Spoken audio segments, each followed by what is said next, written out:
नमस्कार दोस्तों, आज की क्लास में आपका स्वागत है। वैसे तो आपने एक्सेल के बारे में बहुत सारी चीज़ें सीख ली है और बहुत सारी चीज़ें ऐसी बाकी है जो कि आज हम सीखेंगे। आज की क्लास में हम ऐसी बेसिक चीज़ें सीखेंगे जिनकी हमें ज़रूरत पड़ सकती है, जैसे कि एक्सेल में रो और कॉलम तो आप जानते ही है।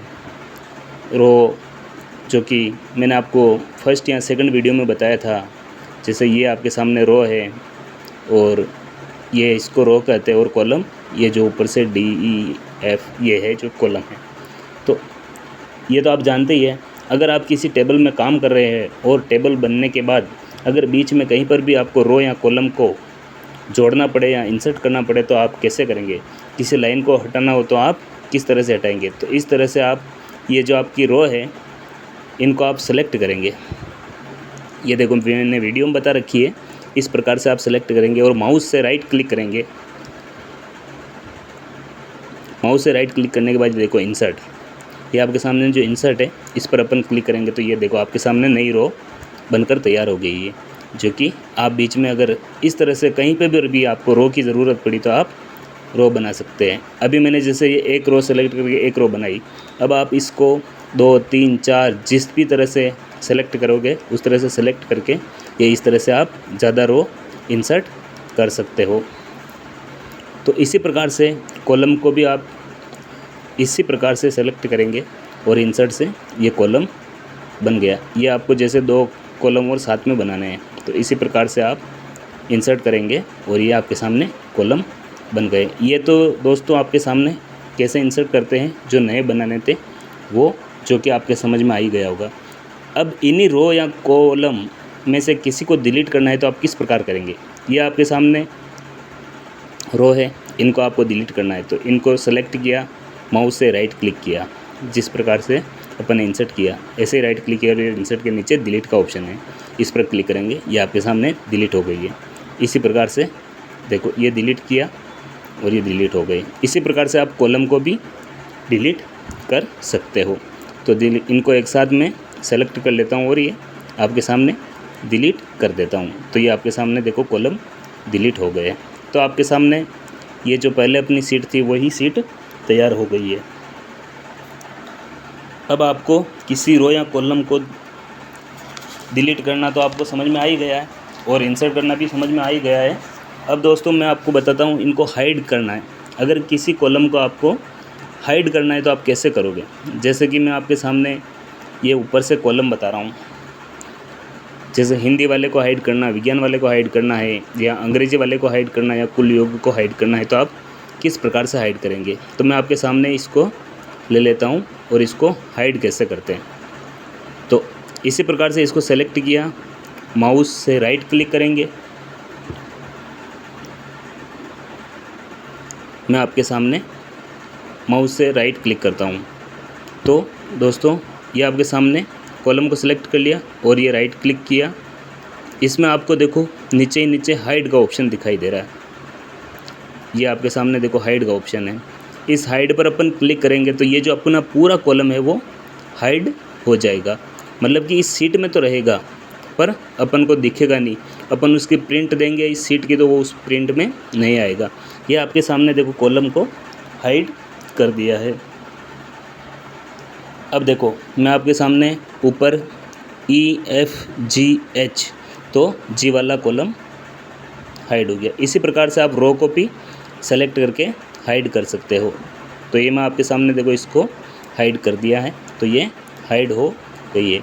इसी प्रकार से अब इनको आप वापस लाना चाहते हो, जैसे कि आपने हाइड कर दी, अब अनहाइड करना है इनको, तो कैसे लाएंगे? तो देखो सामने आपके सामने में ये ऊपर जो कॉलम और ये संख्या लिखी हुई है, तो 4, 5, 6, तो 5 वाली अपने पास हाइड है। तो जैसे अपन माउस से राइट क्लिक करेंगे, राइट क्लिक करने के बाद हाइड के नीचे जस्ट अनहाइड लिखा हुआ है, अपन अनहाइड पर क्लिक कर देंगे। ये आपके सामने तो अपने पास जो अपन ने हाइड किया था वो रो वापस आ चुकी है। इसी प्रकार से अपन कॉलम को भी सेलेक्ट करके ऊपर से F और H के बीच वाला कॉलम अपना, ठीक है, मैंने ये सेलेक्ट गलत कर दिया, F और H के बीच में जो कॉलम है, इसी प्रकार इनको सेलेक्ट करेंगे दोनों को, और दोनों को सेलेक्ट करने के बाद माउस से राइट क्लिक करेंगे और ये आपके सामने अनहाइड का ऑप्शन है, अनहाइड कर देंगे तो ये आपके सामने जो कुल योग वाला कॉलम हाइड था वो अनहाइड हो गया। तो आप सीख गए हैं कि कॉलम या रो को हाइड कैसे करते हैं, अनहाइड कैसे करते हैं। अब मैं आपको ये बताऊंगा कि कॉलम को छोटा या बड़ा कैसे करेंगे। तो दोस्तों ये भी बहुत सरल है कि कॉलम को छोटा या बड़ा कैसे करेंगे, या किसी रो को हाइड मतलब कि ऊपर नीचे कैसे करेंगे। तो ये भी आपके समझ में आ ही गया होगा, बहुत सिंपल है। ये जैसे मैंने कॉलम को सिलेक्ट कर दिया, ये आपके सामने देखो माउस से जो कि ऊपर तीर का निशान है, जिसके दोनों तरफ तीर के निशान है, तो अपन इसको आगे की साइड खींचेंगे तो ये आपके सामने कॉलम बड़ा हो गया। जैसे इस कॉलम को करना है तो ये आपके सामने ऐसे हो गया। इसी प्रकार से आप रो को भी सेलेक्ट करेंगे तो रो भी बड़ी छोटी हाइट में ऊपर नीचे हो जाएगी। और दोस्तों इसका एक फॉर्मूला भी है जो कि आपको इनको सेलेक्ट करना है, उसके बाद फॉर्मेट पर क्लिक करेंगे और ये आपके सामने देखो auto fit column with thin, तो इस पर अपन क्लिक करेंगे तो ये सारे कॉलम एक समान हो जाएंगे। देखो मैंने उस पर सेलेक्ट किया तो सारे कॉलम जो थे वो एक समान हो गए।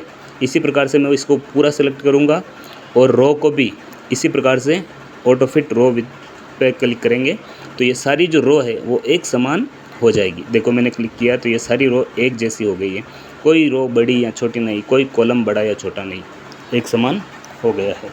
अब सीट का नाम कैसे चेंज करते हैं दोस्तों, ये आपके सामने जो सीट है, जो मैंने एक्सेल में सीट बनाई हुई है, उसका नाम कैसे चेंज करते हैं।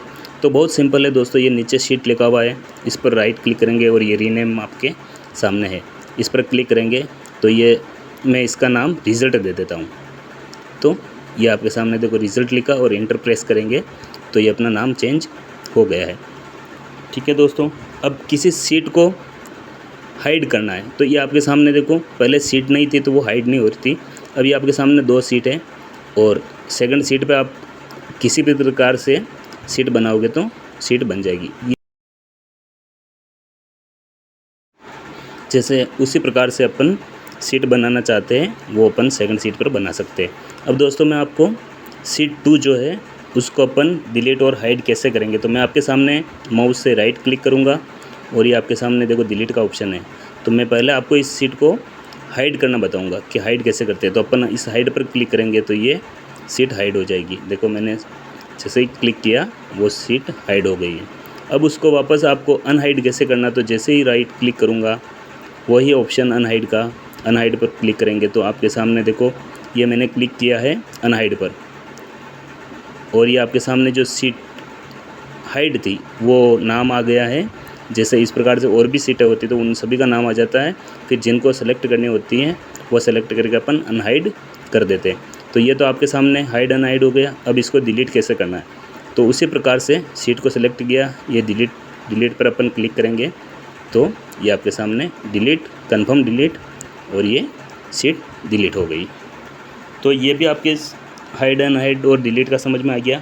अब जैसे कि ये अपने सामने रिज़ल्ट वाली सीट है तो मैं इसको चाहता हूँ कि ये सीट मैंने बनाई और इसमें मैं कलर देना चाहता हूँ जो मुझे समझ में जाए। तो मैं इस रिज़ल्ट वाली सीट पर क्लिक करूँगा और ये आपके सामने जो टैब कलर का ऑप्शन है इस पर क्लिक करूँगा। ये मैं मेरे हिसाब से कलर चॉइस कर लूँगा जो मैं कलर लेता हूँ। तो मैं रेड कलर ले लेता हूँ। तो ये आपके सामने देखो रिज़ल्ट रेड कलर हो गया। उसी प्रकार से सीट 2 जो है उसमें अपन कलर चेंज करते हैं। तो वही अपन सीट 2 पर क्लिक करेंगे और टैब कलर पर क्लिक करने के बाद जो भी अपन को कलर लेना है वो अपन कलर ले लेंगे। ये आपके सामने मैंने कलर ले लिया, मेरे को ये पसंद नहीं आया, दूसरा कलर लूँगा तो दूसरा कलर ले लीजिए। ये आपके सामने दूसरा कलर ले लिया। इस प्रकार से आप कलर के हिसाब से भी इसको पहचान सकते हो। तो दोस्तों आज आपको एक्सेल में जो मैंने बताया वो सारा समझ में आ ही गया होगा।